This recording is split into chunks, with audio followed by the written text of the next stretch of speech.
아침 7시. 알람이 울리기 전 정숙은 습관처럼 눈을 떴다. 창밖으로 보이는 강남 아파트의 풍경은 언제 봐도 완벽했다. 햇살은 비스듬히 거실을 가로질러 들어왔고 먼지 한 톨 없는 마룻바닥은 그 햇살을 고스란히 반사했다. 정숙의 나이 58. 그녀의 삶은 이 아파트처럼 완벽해 보였다. 대기업 임원으로 은퇴한 나무편, 번듯한 직장을 다니는 아들, 딸. 남들은 정숙을 두고 복받은 여자라고 했다. 틀린 말은 아니었다. 하지만 정숙의 하루는 꽤나 단조로웠다. 남편 영호는 은퇴 후 아침 일찍 산에 가거나 친구들을 만나는 일 외에는 딱히 하는 일이 없었다. 정숙은 그런 남편의 아침 식사를 준비하고 그가 좋아하는 깔끔한 옷을 다려놓고 그가 읽을 신문을 미리 펼쳐놓았다. 남편은 고생이 많네 여보 라고 말할 때도 있었지만 그 말에는 더는 어떤 감정도 담겨 있지 않았다. 그저 의무적인 인사말처럼 들릴 뿐이었다. 그녀의 하루는 집안일로 채워졌다.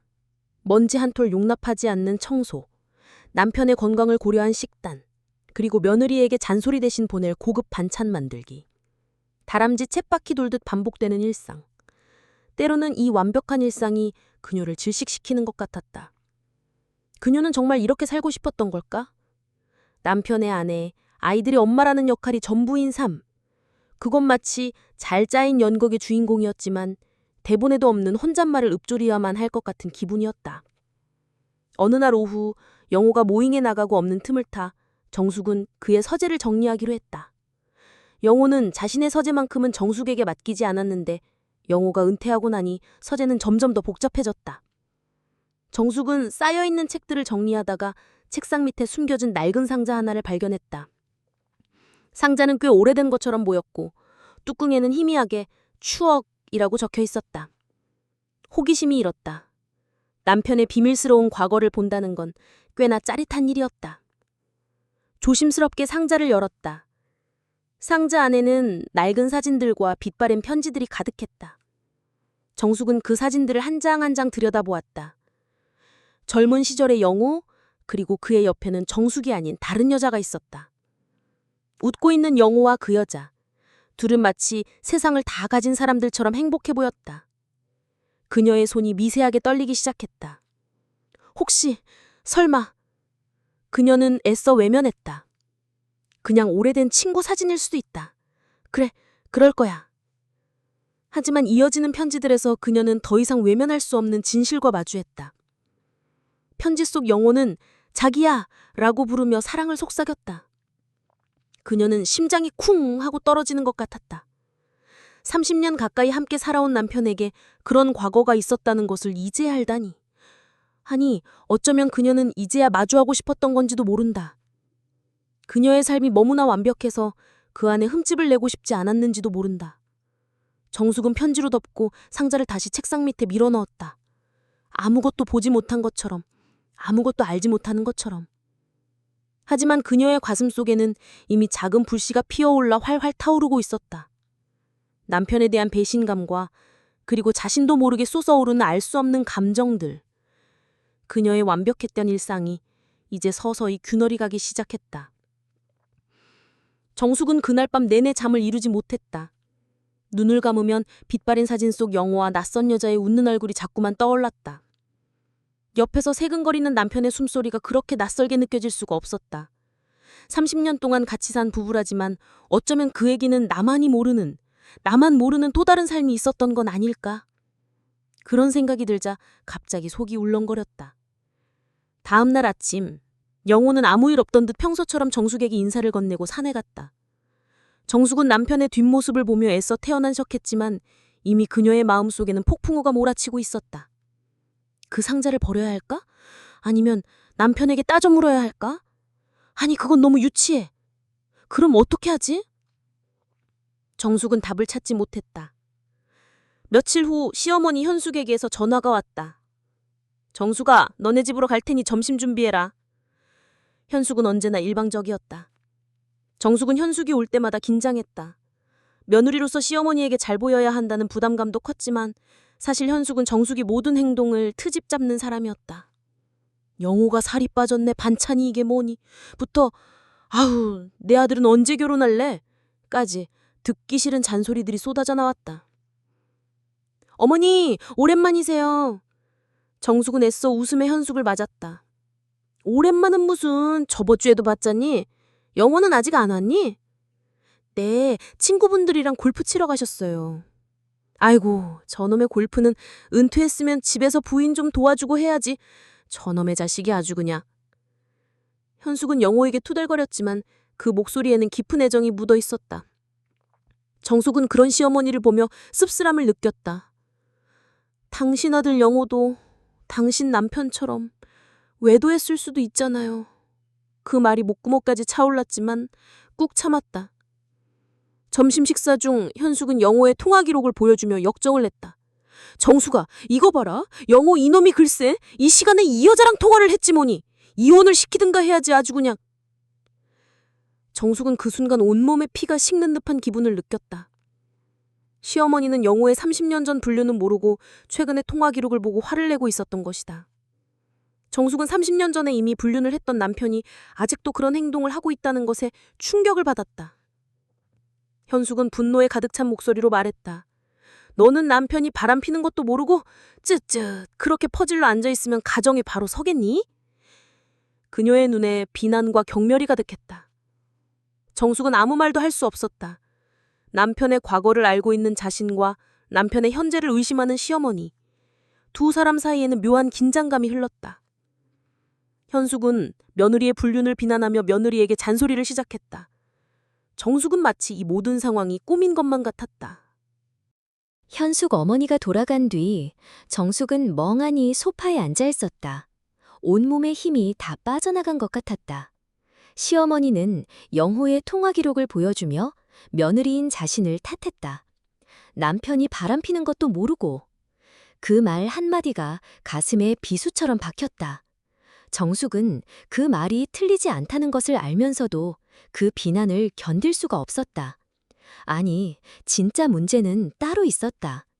남편이 30년 전에 이미 바람을 피웠다는 사실을 알고 있는 자신의 기분은 과연 무엇이었을까? 그녀는 자리에서 벌떡 일어나 무작정 집 밖으로 나왔다. 숨막히는 아파트 안에서는 더 이상 버틸 수 없을 것만 같았다. 정숙은 정처 없이 걸었다. 늘 다니던 익숙한 산책로를 벗어나 처음 가보는 골목으로 들어섰다. 늦은 오후의 햇살이 나뭇잎 사이로 부서져 내렸다. 그녀의 그림자는 길게 늘어졌다가 다시 짧아지기를 반복했다. 걷고 또 걸었다. 이 길의 끝에 무엇이 있을지, 어디로 향하는지 알 수 없었지만 그저 걷는 것 자체가 위안이 되었다. 얼마나 걸었을까? 골목 끝에 작은 카페 하나가 눈에 들어왔다. 창가에 놓인 화분들, 클래식한 음악, 그리고 커피향. 겉만 번지르르한 프랜차이즈 카페들과는 전혀 다른 분위기였다. 정숙은 자석에 이끌리듯 카페 안으로 들어섰다. 카운터에 가서 따뜻한 아메리카노 한 잔을 주문하는데 그만 핸드백이 쏟아지면서 내용물이 와르르 바닥에 떨어졌다. 안경집, 립스틱, 손수건, 그리고 남편의 낡은 상자에서 가져온 사진 한 장. 괜찮으십니까? 다급히 허리를 숙이는데 누군가 정숙보다 먼저 바닥에 엎드려 물건들을 주워주기 시작했다. 그녀는 고개를 들었다. 마주본 남자의 얼굴은 낯설었지만 눈빛은 무척이나 다정해 보였다. 55살쯤 되어 보이는 그는 옅은 미소를 띠고 있었다.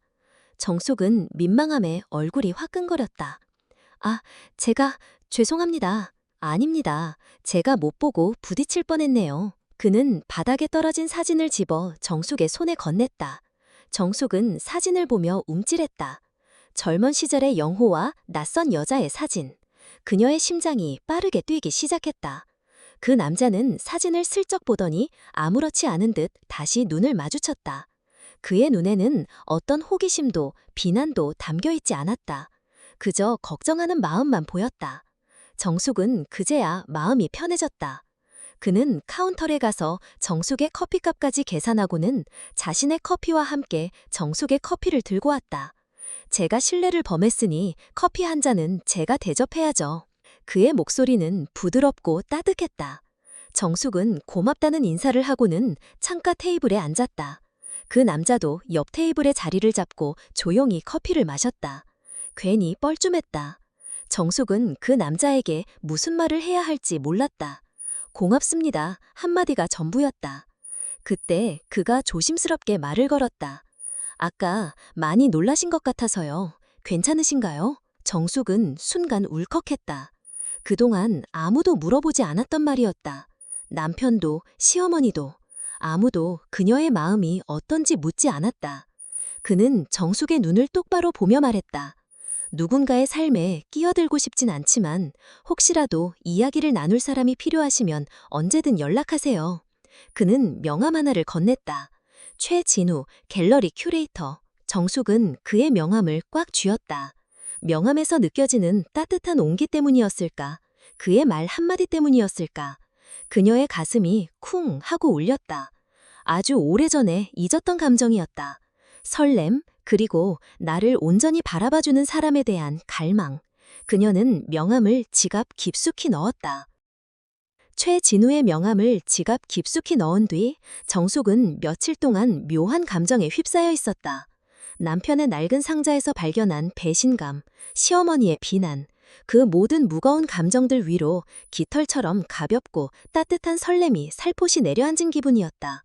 가끔씩 무의식 중에 지갑을 열어 명함을 만져보기도 했다. 최진우, 갤러리 큐레이터. 낯선 이름 석자에서 느껴지는 온기가 그녀를 감싸는 듯했다.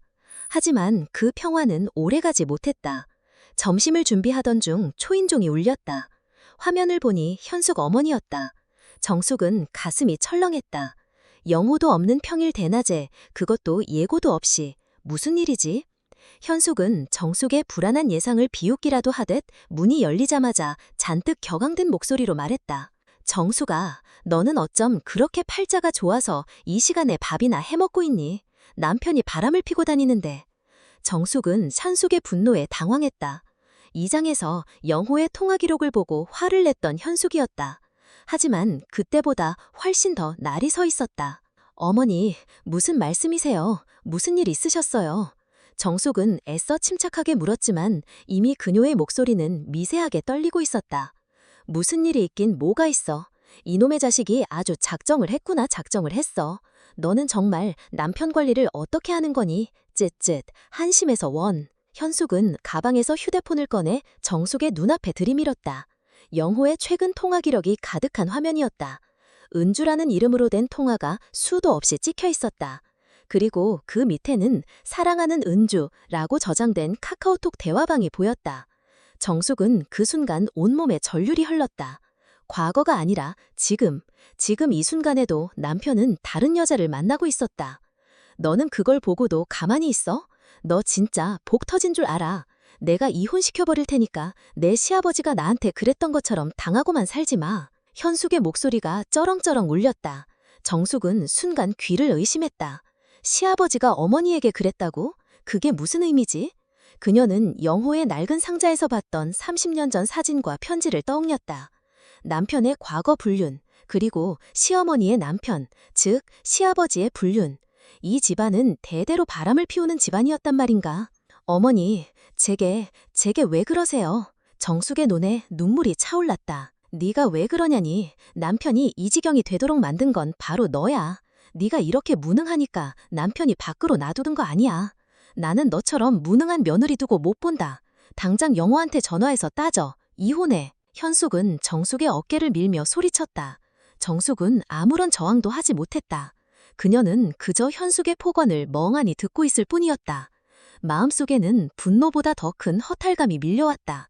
자신이 쌓아온 완벽한 삶이 남편의 불륜과 시어머니의 비난으로 인해 한순간에 무너져 내리는 기분이었다. 현숙은 분이 안 풀리는 듯 거실을 서성았다. 내가 저놈의 자식 때문에 속 터져 죽겠어. 이럴 바엔 내가 아예. 그녀는 말을 흐렸다. 정숙은 시어머니의 뒷모습을 보며 생각했다. 남편의 불륜에 분노하는 시어머니. 하지만 어쩌면 그녀의 분노는 영호 때문만이 아닐 수도 있겠다는 생각이 들었다. 자신의 과거와 현재를 투영하고 있는 것은 아닐까. 정숙은 눈물을 닦았다. 이제 그녀는 어디로 가야 할까? 현숙 어머니가 돌아간 뒤 집안의 공기는 차갑고 무거웠다. 정숙은 그날의 폭언이 귓가에 맴돌아 좀처럼 떨쳐낼 수가 없었다. 무능한 며느리, 남편 관리도 못하는 여자, 한심한 자신을 탓하는 시어머니의 말들은 며칠 내내 그녀를 짓눌렀다. 30년 동안 이 가정을 위해 헌신했는데 돌아온 것은 남편의 불륜과 시어머니의 독설뿐이었다. 정숙은 멍하니 소파에 앉아 지갑을 뒤적였다. 그리고 그 안에서 우연히 최진우의 명함을 발견했다. 며칠 전 그가 건네주던 명함에서 느껴졌던 따뜻한 온기가 아직 남아있는 것만 같았다. 이야기 나눌 사람이 필요하시면 언제든 연락하세요. 그의 목소리가 귓가에 울리는 듯했다. 정숙은 망설였다. 낯선 사람에게 연락을 하는 것이 과연 옳은 일일까? 하지만 그녀는 더 이상 혼자 견딜 힘이 없었다.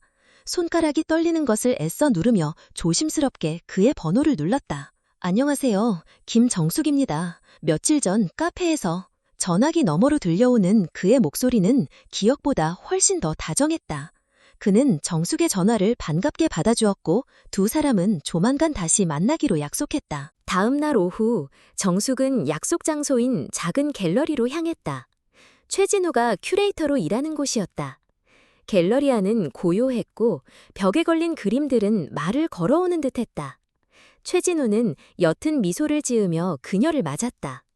오실 줄 알았습니다. 커피 한 잔 드릴까요? 그의 목소리는 정숙의 긴장을 부드럽게 풀어주었다. 그들은 그림 앞에서 한참을 서 있었다. 최진우는 그림에 얽힌 이야기를 조곤조곤 들려주었다. 그림의 색채, 작가의 의도, 그리고 그림이 탄생한 배경까지. 정숙은 태어나서 처음으로 누군가와 이렇게 깊이 있는 대화를 나누고 있다는 사실에 놀랐다. 그는 정숙의 의견도 귀 기울여 들었고, 정숙 씨는 어떤 그림이 제일 마음에 드세요? 라고 물으며 그녀의 취향을 존중해 주었다. 남편과 시어머니에게는 한 번도 받아본 적 없는 존중이었다. 그날 이후 정숙은 거짓말처럼 삶의 활기를 되찾았다. 며칠에 한 번씩 최진호의 갤러리를 찾아가 그림 이야기를 나누었고, 때로는 함께 갤러리 근처의 맛있는 음식점을 찾아다니기도 했다. 정숙은 최진호를 만나러 갈 때마다 거울을 보며 화장을 하고 새 옷을 꺼내 입었다. 그동안 잃어버렸던 자신을 되찾기 위한 작은 노력들이었다. 이 색깔 립스틱이 나한테 어울리나? 거울 속 그녀는 오랜만에 보는 낯선 사람이었다. 최진우는 정숙의 이야기를 들어주는 유일한 사람이었다. 그녀가 가정에서 겪는 외로움, 남편과의 소원한 관계, 그리고 시어머니와의 갈등까지. 그는 그저 고개를 끄덕이며 힘드시겠어요 라고 말해주었다.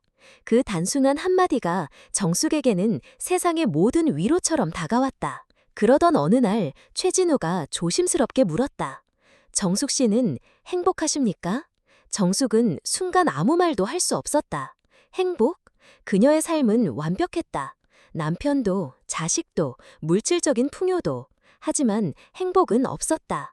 그녀는 최진우를 만나기 전까지 행복이라는 감정을 잊고 살았다. 정숙은 그를 보며 아주 작게 고개를 저었다. 아니요, 행복하지 않아요. 그녀는 최진우에게 그날의 진실을 이야기했다. 남편의 낡은 상자, 시어머니의 폭언, 그리고 남편의 현재 통화 기록까지. 최진우는 묵묵히 그녀의 이야기를 들었다. 그리고는 정숙의 손을 잡으며 말했다. 괜찮습니다, 정숙 씨. 이제부터 행복해지면 됩니다. 그의 손에서 느껴지는 온기는 그녀의 삶에 새로운 빛을 비추는 것 같았다. 정숙은 그 순간 깨달았다. 이제 더 이상 남편의 아내, 시어머니의 며느리로만 살고 싶지 않다는 것을. 그냥 김정숙으로 살고 싶다는 것을. 그녀의 마음속에는 이미 새로운 사랑의 싹이 움트기 시작하고 있었다. 정숙은 요즘 들어 모든 것이 다르게 보였다. 아침에 일어나 커피를 내릴 때도, 거실 창으로 햇살이 들어올 때도, 심지어 남편 영호가 무심하게 던지는 말 한마디에도 최진우와의 시간이 오버랩되었다. 갤러리에서 봤던 그림의 색깔, 그가 들려주던 조용한 음악, 그리고 무엇보다 그녀의 이야기를 들어주던 따뜻한 눈빛. 그 모든 것이 정숙의 단조로운 일상에 파스텔톤의 물감을 풀어놓은 것 같았다. 최진우를 만나고 돌아오는 날이면 정숙은 늦은 밤까지 잠을 이루지 못했다. 가슴이 뛰고 얼굴이 달아오르는 그 감정은 마치 10대 소녀의 첫사랑처럼 순수했지만 동시에 30년 결혼 생활의 무게만큼이나 무거운 죄책감을 안겨주었다. 내가 이러면 안 되는데 스스로를 다독여보지만 이미 그녀의 마음은 영호에게서 멀어져 있었다. 영호는 정숙의 변화를 눈치채지 못하는 것 같았다. 아니, 어쩌면 관심이 없을 수도 없을까. 그저 그의 삶은 골프와 친구, 그리고 아마도 은주라는 여자로 가득 차 있었을 것이다. 어느 날 저녁, 영호가 늦게 들어왔다. 그의 옷깃에서 희미하게 향수 냄새가 났다. 정숙은 애써 모르는 척했지만 그녀의 마음속에는 칼날 같은 차가운 분노가 일어났다. 어디 갔다 와요? 물어보고 싶었지만 그녀는 입을 꾹 다물었다. 자신이 지금 다른 남자를 만나고 있다는 사실이 그녀의 입을 막았다. 그녀는 영호에게 불륜을 비난할 자격이 없었다. 그건 마치 네가 더 더럽다고 말하는 것과 같았다. 정숙은 침묵을 선택했다. 그리고 그 침묵은 둘 사이에 깊은 골을 만들었다. 정숙은 며칠 동안 최진호에게 연락하지 않았다. 명함이 들어있는 지갑을 꺼내놓고 한참을 바라보다가 다시 서랍 속 깊이 밀어넣었다. 이러면 안 돼. 나는 김영호의 아내, 김현숙의 며느리, 그리고 두 아이의 엄마다. 책임이라는 단어가 그녀의 어깨를 짓눌렀다. 평생을 누군가의 가족으로 살았는데 이제 와서 이 모든 것을 버릴 수 있을까? 하지만 그녀의 마음은 자꾸만 최진호이제로 향했다. 그를 생각하면 가슴이 뛰고 그와 나눴던 대화를 떠올리면 웃음이 났다. 그 감정은 그녀를 다시 살게 하는 유일한 희망 같았다. 정숙은 오랜만에 남편의 서재를 다시 찾았다.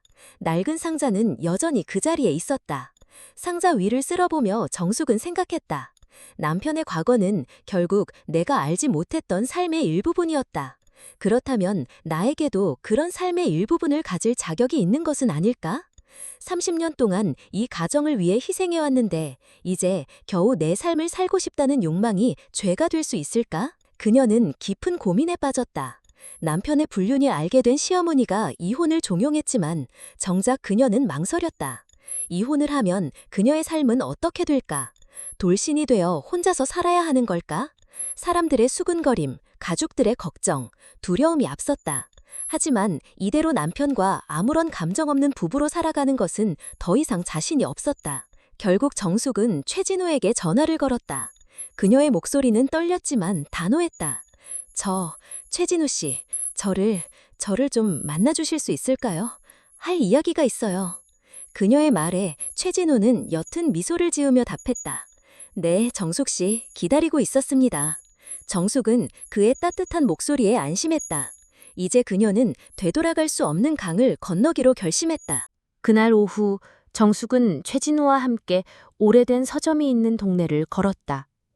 햇살은 따뜻했고 바람은 부드러웠다. 최진우는 골목마다 숨겨진 책방을 보여주며 자신이 좋아하는 책 이야기를 들려주었다. 정숙은 그를 따라다니며 환하게 웃었다. 남편과 함께 30년을 살았지만 단 한 번도 느껴보지 못한 평화였다. 그녀는 최진우와 함께 있을 때만큼은 김영호의 아내가 아닌 그냥 김정숙이었다. 그녀의 삶이 비로소 제자리를 찾은 것 같았다.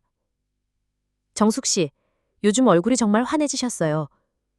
최진우의 말에 정숙은 수줍게 웃었다. 그런가요? 그냥 요즘 좀 행복해서요. 다행입니다. 저도 정숙 씨를 만나면서 잊고 지냈던 감정을 다시 느끼는 것 같습니다. 그의 눈빛은 진심이었다. 정숙은 그 순간 자신이 되돌아갈 수 없는 강을 건넜음을 확신했다. 더 이상 남편과 시어머니의 눈치를 보며 살고 싶지 않았다. 이 행복을 포기할 수 없었다. 집으로 돌아오는 길 정숙의 발걸음은 가벼웠다. 문을 열고 들어서자 거실에 남편 영호가 앉아 있었다. 늦은 시간 영호는 거실에서 뉴스를 보거나 친구와 통화를 하는 것이 보통이었다. 이렇게 멀뚱히 앉아 있는 그의 모습은 낯설었다. 영호는 정숙을 쳐다보지도 않고 말했다. 어디 갔다 와? 그의 목소리는 평소처럼 무심했지만 어딘가 싸늘했다. 그냥 산책 좀 했어요. 정숙은 애써 아무렇지 않은 척 대답했다. 산책? 이 밤늦게? 영호는 리모컨을 내려놓고 정숙을 쏘아보았다. 그의 눈빛은 낯설었다. 정숙은 순간 긴장했다. 그가 혹시 모든 것을 알고 있는 것일까? 아니, 설마. 영호는 테이블 위에 놓인 정숙의 휴대폰을 힐끗 보았다. 전화기 좀 줘봐. 정숙은 심장이 덜컥 내려앉았다. 지금 휴대폰에는 최진우와 주고받은 메시지들이 남아 있었다. 오늘 정말 즐거웠습니다. 다음에 또 뵙기를 바랍니다. 정숙 씨. 그녀는 순발력을 발휘해 휴대폰을 낚아챘다. 왜요? 갑자기 휴대폰을. 왜? 숨길 거라도 있어? 평소엔 내가 휴대폰 만져도 아무 말도 안 하더니 떳떳하면 줘봐. 영호의 목소리는 점점 높아졌다. 정숙은 그에게 휴대폰을 건넬 수가 없었다. 아니, 그럴 필요가 없었다. 그녀는 더 이상 숨기기 싫었다. 당신은요, 당신이야말로 얼마나 떳떳한데요. 당신 서재에 있는 낡은 상자, 내가 다 봤어요. 30년 전에 당신 바람 피웠던 거, 그리고 요즘도 은주라는 여자랑 통화하는 것도 다 알아요. 어머니한테 들었어요. 정숙의 목소리가 떨렸다. 그동안 꾹꾹 눌러왔던 분노와 허탈감이 한꺼번에 터져나왔다. 영호의 얼굴이 하얗게 질렸다. 그걸 네가 어떻게 알아? 그때 현관문이 열리고 현숙이 들어왔다. 현숙은 거실의 싸늘한 공기를 감지했다. 얘들아, 왜 이렇게 분위기가 살벌해? 무슨 일이야? 영호는 현숙의 눈을 피해 고개를 숙였다. 정숙은 현숙을 보며 차가운 미소를 지었다. 어머니, 제가 말씀드렸잖아요. 영호 씨가 아직도 다른 여자 만나 다니는 거. 그거 저 때문이 아니라 영호 씨 원래 그런 사람이었던 거예요. 30년 전부터요. 어머니, 아버님이랑 똑같았나 봐요. 현숙은 정숙의 말에 순간 얼어붙었다. 시아버지의 과거를 언급하다니. 지금 무슨 소리를 하는 거야? 너 정말 못 들을 소리만 하는구나. 못 들을 소리라뇨? 어머니, 어머니가 저한테 그러셨잖아요. 당신 남편처럼 당하고만 살지 말라고. 제가 이제 좀 내 삶을 찾아보려고요. 최진우라는 사람 아주 좋은 사람이에요. 당신 아들보다 훨씬요. 정숙은 비로소 최진우의 존재를 터뜨렸다. 현숙의 얼굴이 일그러졌다. 영호는 분노에 가득 차 정숙을 노려보았다. 그녀의 한마디 한마디가 그들의 완벽한 가정을 한순간에 산산조각내고 있었다. 이 집은 이제 더 이상 편안한 보금자리가 아니었다. 모든 것이 무너지고 있었다. 정숙의 말이 끝나자마자 거실은 싸늘한 정적에 휩싸였다. 영호는 하얗게 질린 얼굴로 정숙을 노려보았고 현숙 어머니는 믿을 수 없는 듯 정숙을 쳐다보았다. 가장 먼저 정적을 깬 것은 현숙이었다. 정숙아, 너 지금 무슨 소리를 하는 거니? 너가 지금 감히 내 앞에서 누굴 탓하는 거야? 나는 그저 네가 못 믿어워서 영호를 걱정했는데 너가 어떻게 이럴 수 있어? 너 정말 미친 거니? 그녀의 목소리는 분노로 떨렸지만 그 안에 숨겨진 불안은 정숙의 눈에도 보였다. 그녀는 자신의 과거를 들추는 며느리에게서 공포를 느꼈다. 영호는 정숙에게 성큼 다가와 멱살을 잡았다. 당신, 최준우가 누구야? 감히 당신이 나한테 이럴 수가 있어? 내가 뭘 잘못했다고? 당신이 날 이렇게 만든 거잖아? 뭐가요? 뭐가 저 때문이에요? 당신이 먼저 그랬잖아요. 30년 전에, 그리고 지금도. 당신은 괜찮고 나는 안 돼요? 정숙은 영호의 선을 뿌리치며 소리쳤다. 그동안 꾹꾹 눌러왔던 모든 감정이 폭발했다. 영호는 정숙의 반격에 당황하며 뒷걸음질했다. 너 정말 내가 다 알았다고 순순히 말하니까 아주 신났구나. 현숙이 소리쳤다. 남편이 바람 좀 피울 수도 있지. 남자들이란 원래 다 그런 거야. 근데 너가 어떻게 다른 남자를 만나? 이혼도 하지 않고? 너는 정말 이 집안에 먹칠을 하려는구나. 어머니도 아버님이 바람 피우신 거 아시잖아요. 그럼 아버님도 이 집안에 먹칠을 하신 거예요? 정숙의 말에 현숙의 얼굴은 불그락부르해졌다. 영호는 현숙을 쳐다보며 소리쳤다. 엄마? 그게 무슨 소리야? 아니야, 아무것도 아니야. 저 미친 여자가 헛소리를 하는 거야. 현숙은 애써 상황을 무마하려 했지만 이미 그녀의 얼굴은 모든 것을 말해주고 있었다. 정숙은 현숙의 불안한 눈빛에서 확신을 얻었다. 아, 이 사람도 똑같았구나. 어머니, 솔직히 말씀해 보세요. 제가 남편이 바람 피우는 것도 모르는 한심한 며느리라고 하셨죠? 그럼 어머니는 남편이 바람 피우는 것도 모르고 사셨어요? 아니면 알고도 참고 사셨어요? 당신 남편처럼 당하고만 살지 말라고 하셨잖아요. 제가 이제 그 말을 따르는 것뿐인데 그게 그렇게 잘못된 건가요? 정숙은 현숙을 향해 차분하지만 날카롭게 물었다. 현숙은 아무 대답도 하지 못했다. 그녀의 눈에 경멸과 분노, 그리고 아주 희미하게 두려움이 스치는 것을 보았다. 이혼해, 당장. 나는 너 같은 며느리 필요 없어. 내 아들을 바람 피우게 만든 너 같은 건 필요 없다고! 현숙이 최후의 발악처럼 외쳤다. 이혼이란요. 어머니는 저한테 이혼하라고 하셨지만 정작 당신은 안 하셨잖아요. 왜요? 돈 때문이세요? 아니면 자존심 때문이세요? 저는 달라요. 저는 제 삶을 살고 싶어요. 저는 최진호와 함께하고 싶어요.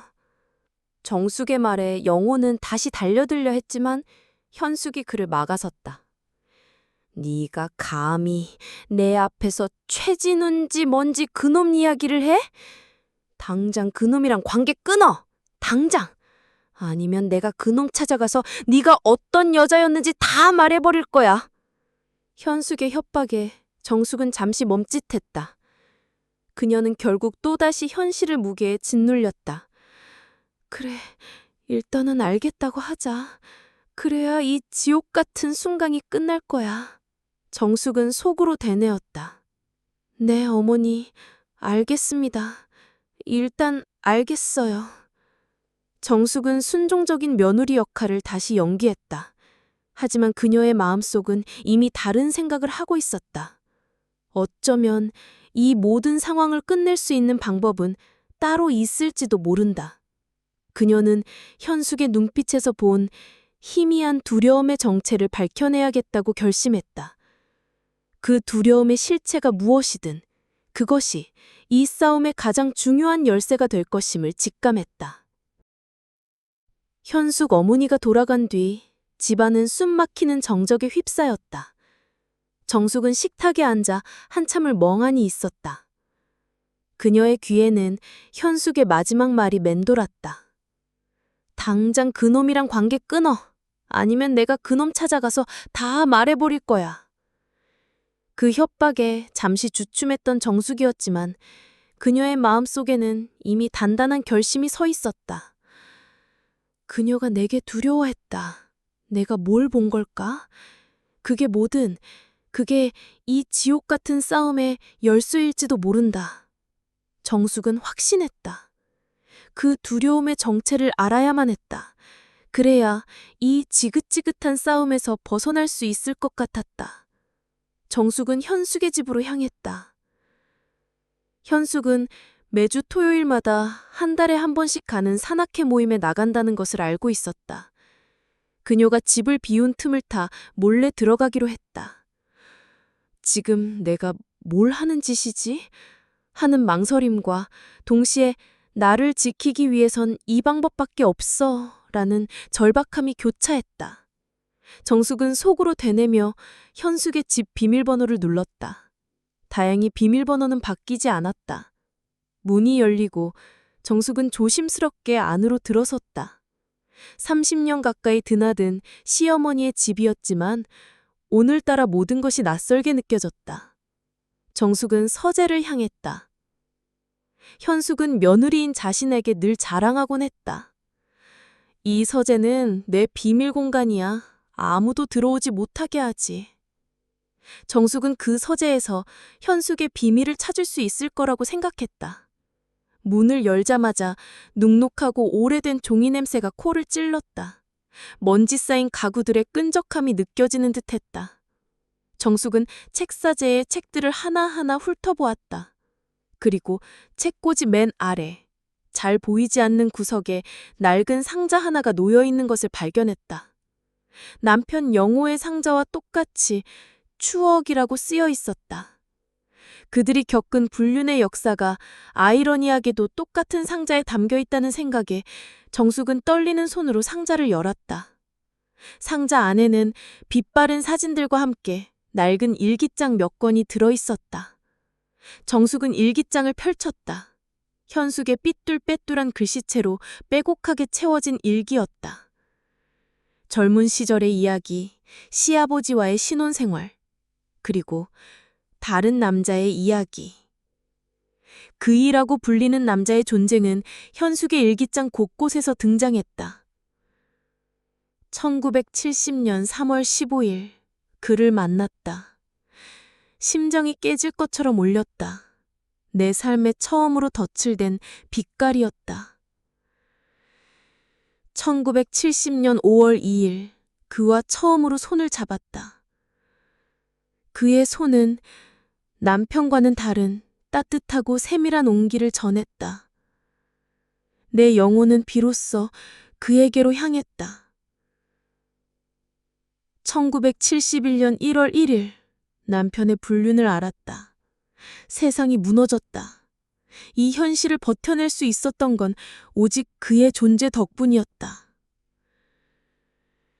1971년 7월 20일 그와 헤어졌다.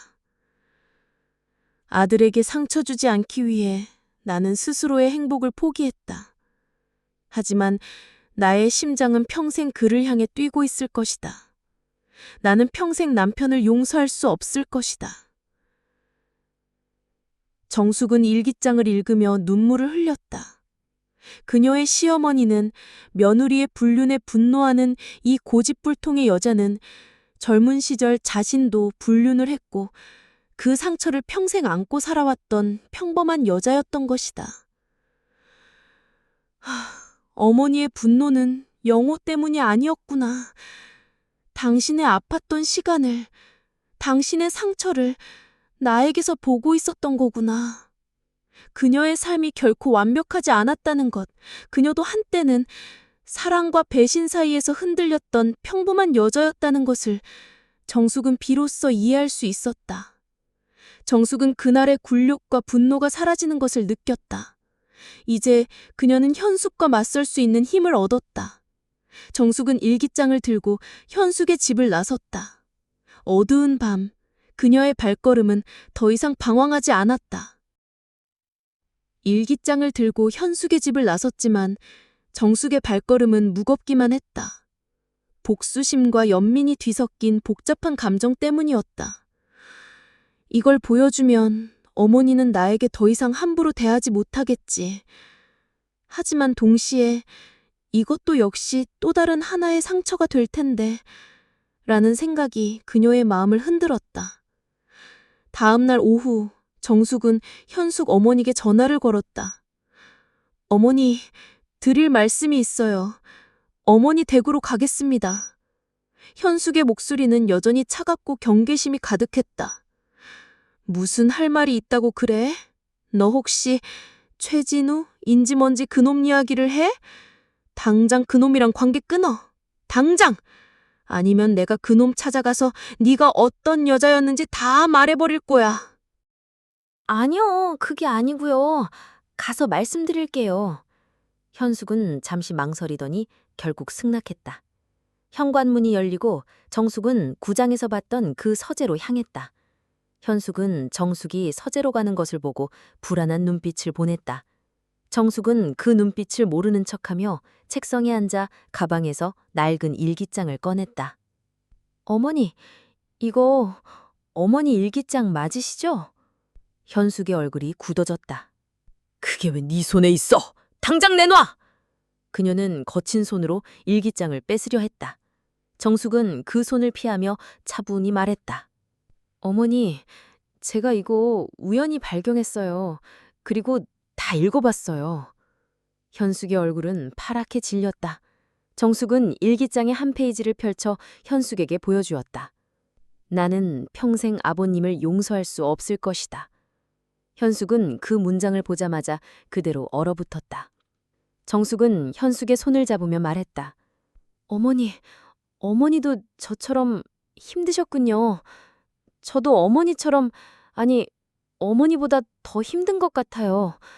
남편이 30년 전에 바람을 피운 것도 모자라 지금도 다른 여자를 만나고 있다는 사실을 알게 되었으니까요. 현숙은 아무 말도 하지 못했다. 그녀의 눈에 눈물이 고이기 시작했다. 정숙은 그녀의 눈물을 닦아주었다. 어머니, 어머니 저한테 왜 그렇게 화를 내셨는지 이제 알아요. 저한테서 당신의 젊은 시절을 보셨던 거죠? 현숙은 고개를 숙였다. 그녀의 어깨가 들썩였다. 그래, 맞아. 네가 너무 한심해 보여서. 남편이 바람을 피는데도 아무것도 모르는 네 모습이 예전 내 모습 같아서 나는 아버님을 용서하지 못했는데 너는 그렇게 살지 말라고. 그래서 그녀의 목소리는 떨렸다. 정숙은 선숙을 안아주었다. 시어머니와의 30년 동안의 갈등이 단 한 번의 진심 어린 포옹으로 눈 녹듯 사라지는 순간이었다. 그날 밤 정숙은 영호에게 모든 것을 털어놓았다. 영호는 처음에는 정숙의 말을 믿지 않았지만 현숙이 모든 것을 인정하자 깊은 침묵에 빠졌다. 그는 자신의 과거와 어머니의 과거가 똑같다는 사실에 충격을 받았다. 정숙은 영호에게 말했다. 당신을 용서하고 싶어요. 하지만 우리는 잠시 떨어져 있어야 할 것 같아요. 저는 이제 김영호의 아내가 아닌 저 자신으로 살고 싶어요. 다음 날 정숙은 최진우 씨에게 전화를 걸었다. 최진우 씨, 저 잠시 시간을 가져야 할 것 같아요. 저를 찾으려고요. 최진우는 그녀의 결정을 존중해 주었다. 알겠습니다, 정숙 씨. 언제든 돌아오세요. 정숙 씨가 돌아올 때까지 저는 이 자리에서 기다리고 있겠습니다. 정숙은 전화를 끊고 거울 앞에 섰다. 거울 속에는 더 이상 늙고 지친 며느리도 무능한 아내도 없었다. 그곳에는 이제 막 새로운 삶을 시작하려는 김정숙이라는 한 여자가 서 있었다.